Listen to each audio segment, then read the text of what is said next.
Dragon ball के अंदर बहुत सारी थ्योरीज हैं और मैंने उनके अंदर बहुत सारी वीडियोस बनाई हैं और तुम लोगों को हमेशा बहुत पसंद भी आती हैं। तो आज मैं तुम लोगों के लिए 6 और थ्योरीज लेकर आया हूँ और ये वाली बहुत ही अच्छी हैं और शायद इनमें से आधी तुमने सुनी भी होंगी और शायद आधी सच भी हो।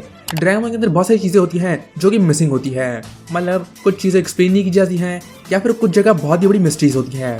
तो बेसिकली इनको फिल करने के लिए फैंस बनाते हैं थ्योरीज और ये थ्योरीज बहुत ही इंटरेस्टिंग हो सकती हैं या फिर बहुत ही अजीब, जैसे गोकू ब्लैक गॉटन है या फिर मगेटा के अंदर ब्रॉली बैठा हुआ है। तो हाँ, ऐसी अजीब थ्योरीज भी एक्सेस करती हैं। लेकिन आज मैं तुम लोग बताने वाला हूँ 6 थ्योरीज जो कि या तो बहुत ही पॉपुलर थी या फिर वो सच निकली।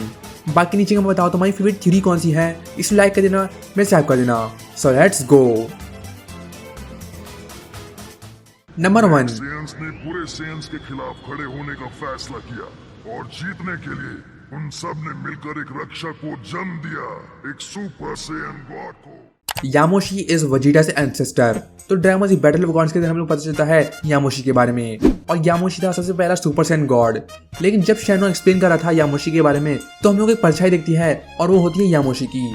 और तुम नोटिस करोगे तो उसके बाल बिल्कुल वेजिटा की तरह हैं। तो थ्योरी ये है कि वेजिटा का एंसेस्टर है यामोशी और ये थ्योरी बहुत सेंस भी बनाती है क्योंकि वेजिटा ने अपने दम पे ही सुपर सेयन गॉड को पा लिया और बेसिकली वेजिटा रॉयल प्रिंस है। तो उसके अंदर कुछ ना कुछ खास तो होगा ही कि वो प्रिंस बन गया, मतलब उसका पावर लेवल बर्ड से इतना ज्यादा था। तो कोई ना कोई कनेक्शन तो होगा यामोशी से वेजिटा का। लेकिन इस थ्योरी के अंदर बस यही पॉइंट है कि यामोशी की परछाई वेजिटा से मिलती जुलती है तो वो वेजिटा का एंसेस्टर होगा। लेकिन जब ड्रैगन सुपर ब्रॉली आने वाली थी तो हम लोगों को ट्रेलर में बताया नहीं गया था कि कौन नया कैरेक्टर हम लोग को दिखने वाला है। तो वहां पर लोगों को ब्रॉली नहीं लग रहा था बल्कि उनको लग रहा था कि यामोशी वापस आ चुका है। तो हाँ, ये वाली थ्योरीज तो बहुत ही अजीब थी और यामोशी का क्रेज तो बहुत ही बड़ा है। मतलब हम लोग को एक दफा भी नहीं दिखा है कि यामोशी दिखता भी कैसा है, लेकिन तब भी लोग थ्योरीज बनाते रहते हैं। मतलब तुम्हें याद है जब गोकू चीखता है अल्ट्रा इंस्टिंक्ट के अंदर तो उसकी वॉइस डबल होती है।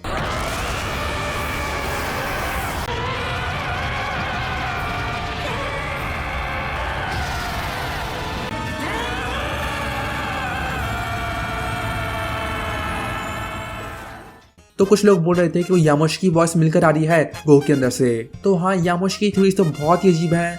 नंबर 2, अब हम कौन सा खेल खेलें? माफ कीजिए ग्रैंडसनोस, ये इंसान बहुत थक चुका है, ये खेलने के लायक नहीं है। तो अभी के लिए हम जाने की इजाजत चाहेंगे ग्रैंडसनोस। Angels are evil. अब ये वाली थ्योरी बहुत ही पॉपुलर है और इसके अंदर तो पूरी मांगा सी बन चुकी है। मतलब एंजल्स बहुत ही पावरफुल हैं और बहुत ही खतरनाक हैं, लेकिन वो फाइट नहीं करते, वो बिल्कुल न्यूट्रल हैं और वो बिल्कुल अजीब से दिखते हैं। तो कुछ लोगों को लगता है कि वो विलेंस हैं और हम लोग को ऐसा दिखाया भी गया है कि वो विलेंस हैं। मतलब तुम्हें याद होगा टोर्न ऑफ पावर के अंदर ग्रैंड प्रीस्ट कैसे दिख रहा होता है गोकू को और पता नहीं कैसी डरावनी शक्लें बना रहा होता है और जब एक यूनिवर्स रेज हो जाता है तो एक एंजल स्माइल भी कर रहा होता है। मतलब इतनी खतरनाक इविल स्माइल, ये देखकर तो कोई भी समझ जाएगा ये विलेंस हैं। और जब टोर्न ऑफ पावर चल रहा था तो अजीब अजीब थ्योरीज भी आ रही थी और अब मैं तुम लोगों को एक थ्योरी बताने वाला हूँ जो कि इतनी अजीब है कि तुम्हारा दिमाग फट जाएगा। अब तुम्हें तो गोहान ब्लांको को पता ही होगा। तो थ्योरी ये थी कि गोहान का असली फादर था ग्रैंड प्रीस्ट और गोहान अचीव कर लेता है गोहान ब्लांको और ग्रैंड प्रीस्ट अपनी ट्रू फॉर्म दिखाता है और अब गोहान ब्लांको का काम है अपने ग्रैंड प्रीस्ट फादर को हराना। तो हाँ, ये बहुत ही अजीब थ्योरीज थी और पता नहीं कैसी कैसी चीजें यहाँ पे आ गई थी, जैसे जीरन का बड़ा भाई अल हरमानो। मतलब ये बंदा है कौन, ये कैसे जीरन का भाई है। तो हाँ, ये वाली थ्योरीज बहुत ही अजीब थी और टोर्न ऑफ पावर के टाइम ये थ्योरीज बहुत ही पॉपुलर थी। लेकिन अभी के लिए हम लोग कोई भी इविल एंजल नहीं देखने को मिला है और शायद ये सच हो भी सकता है। लेकिन अगर एंजल सच में इविल्स हैं तो ये तो देखकर मजा आ जाएगा। Number 3,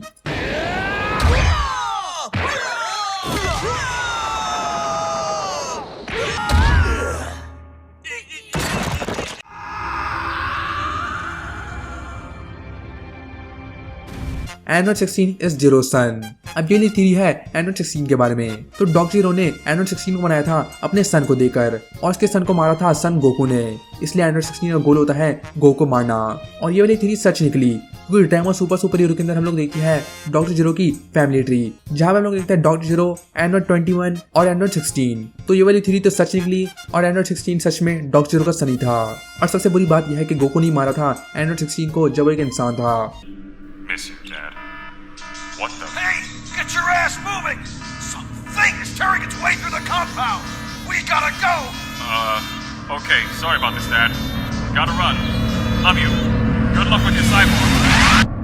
number 4,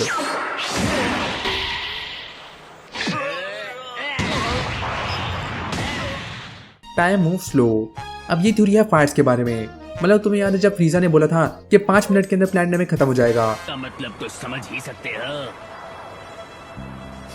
5 minute. और उनकी फाइट पता नहीं 10 घंटे तक चली थी। तो इस थ्योरी के हिसाब से हम लोग को जो फाइट दिख रही होती है वो स्लो मोशन के अंदर होती है और जो कैरेक्टर्स होते हैं वो रियल टाइम के अंदर इतनी फास्ट फाइटिंग कर रहे होते हैं कि तुम देख भी नहीं पाओगे। और ये वाली थ्योरी बहुत ही सेंस बनाती है, लेकिन तब भी कुछ प्रॉब्लम्स हैं, जैसे वो बात भी कर रहे होते हैं और हम लोग उनकी आवाज़ भी आ रही होती है, तो प्योर फाइटिंग तो नहीं कर रहे हैं और सब कुछ स्लो मोशन के अंदर नहीं हो रहा होता है। लेकिन तब भी ये थ्योरी बहुत ही सेंस बनाती है और ये ज़्यादातर सच ही है, क्योंकि टोन ऑफ पावर 48 मिनट्स का था और इसके अंदर इतने सारे एपिसोड्स थे। तो हाँ, ये वाली थ्योरी बहुत ही अच्छी है। नंबर 5। I'm sorry, वीस लेडी, लेकिन ये अर्थ जैसा बिल्कुल नहीं दिख। ओह, तो ये हुआ था वहाँ।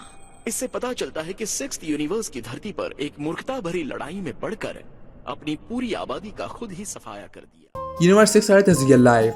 अब यूनिवर्स 7 के अंदर जो अर्थ है वो तो रियल लाइफ से बिल्कुल अलग है।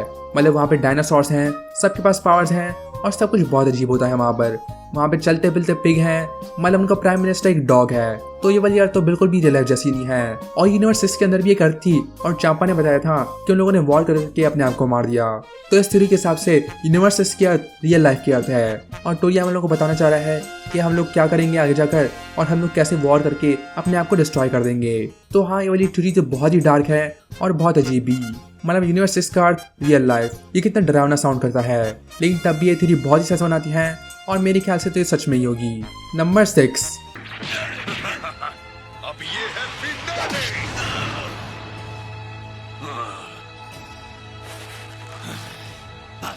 बहुत सह लिया मैंने। Offensive ultra instinct.